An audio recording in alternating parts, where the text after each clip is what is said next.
fascinated by license plates my entire life. It's just such a cool, small taste of a person's life. One look at their license plate and you're immediately inventing a narrative for them, what it's like where they're from, why they're here. Growing up, I always paid attention to the license plates of strangers, and I always thought it was so cool when I saw one from another state, especially uncommon states to see in Florida, like California. That's pretty far. And to this day, I still look at other people's plates, and I still get excited when I see one from another state. All that to say, a couple years ago, I started collecting license plates from every state I visit. Some of them came from souvenir stores, but others, like my Minnesota plate, are vintage from a local antique store because I couldn't find a souvenir one. These vintage plates got me thinking how fun it would be to paint an old license plate, and then recently, out of the blue, I saw someone do this, and it re-inspired me to do the same, but with a twist. As you can probably tell from the Portland license plate, I am currently in Portland, and I will be here for the rest of the summer, and I have no art supplies or vintage plates to paint. So instead, I decided to paint my Portland license plate digitally.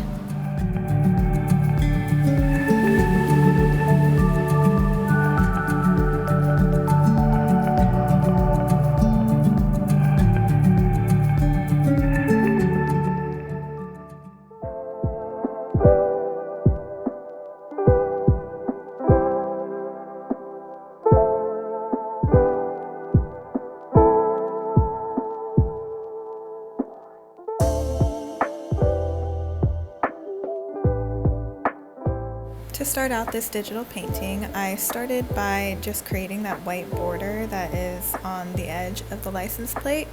I did this by simply tracing what's there, and I got the color white that I used directly from the plate using the eyedropper tool.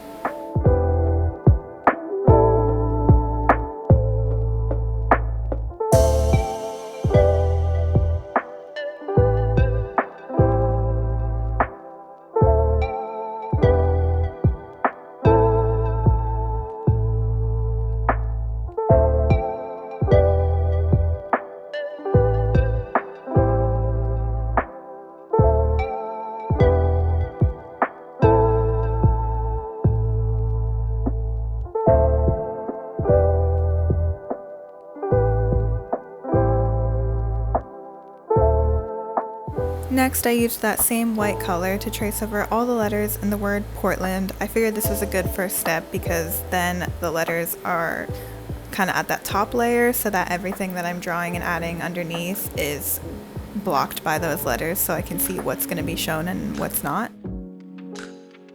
Now, I did consider the option of just typing out the letters and picking a similar font instead of tracing the letters exactly as I see them, but I opted to do the tracing instead because I want to make sure that this drawing looks like a license plate when it's finished, and license plates have that very recognizable font, and I didn't want to have to try and match it. I wanted to get it as exact as I could, so I figured tracing was the better move, but let's just say that this took forever.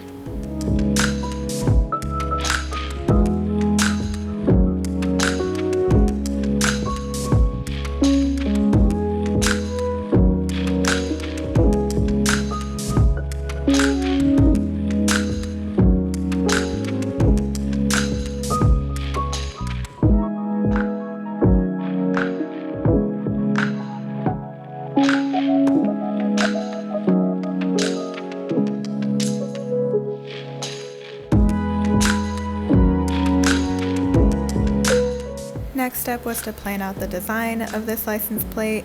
I won't say that I always do this when I'm creating art, but I figured it was good to plan it out ahead of time because I wasn't exactly sure what I wanted to do with this when I started. I love the mountains that are already on the plate, and there are a lot of mountains in Oregon, so I decided to keep those mountains basically exactly how they are.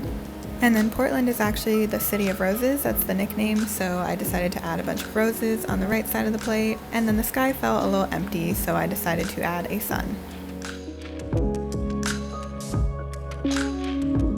And at last, we finally reached the fun part of actually drawing on the plate and bringing the design ideas in my head to life. I started out with the mountain in the background, and I basically used the exact colors from the plate using the eyedropper tool because I really liked the colors of the mountain as they are.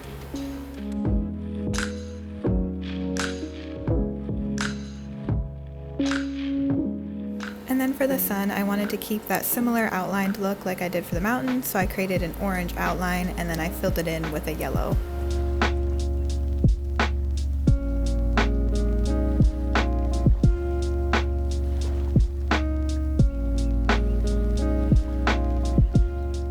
And then it was rose time. Yay! So I wanted to do a bunch of bright spring summery colors for these roses so that they really pop against the cool toned blue and purple background. So I used some bright pinks and oranges, and I actually got all of these colors from my pink peach and pink sand color palettes, which are available on Etsy for only $3 each. And each one comes with 30 colors, so it's really nice because you basically just have like a bunch of built-in color palettes in your Procreate to help you out. I have a bunch of different types that come with all different colors, so then if you have a bunch of those stored in your Procreate, then when you're doing a project like this and you're like, I want colors that look like this and go well together, you just scroll through and pick a palette that works, and then it saves you the time of having to kind of find the colors you want. So anyway, I think I ended up with about 4 or 5 different colored roses by the end of this, and I got all those colors from those color palettes, so it just really saved me a lot of time and decision making because I'm not very good at that. And basically my strategy for this to make my life a little bit easier was to draw the first rose and then copy and paste it and change the colors when necessary for all the rest of the roses. And this just saved me a lot of time because I didn't have to hand draw every single rose, because in the end there ended up being quite a lot of them, so it would have been a lot of work to have to draw them from scratch every single time. Sorry if it bothers you that all the roses look exactly the same. It didn't bother me, it saved me time, and it gave it kind of a look of cohesiveness, I guess. So it really didn't bother me, but you know, I guess I could have rotated each rose slightly differently to make it slightly different than the last one, but I didn't do that. Now you might remember that in the initial design sketch I did not include that second mountain in the background, but after finishing the roses I felt like the background just looked kind of empty without it, so I decided to add it back in.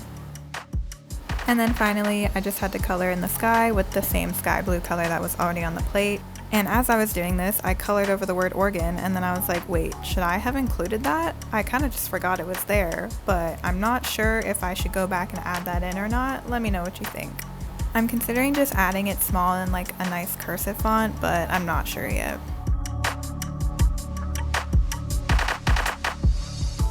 And for the finishing touches, I was kind of just staring at it like, why does it look slightly off? And then I remembered license plates have these little holes in them so you can mount them on your car, and I was like, wait, that is kind of important because I want this to still look like a license plate after it's all painted over and drawn digitally, and it was missing that. So I added those back in and it really completed the plate.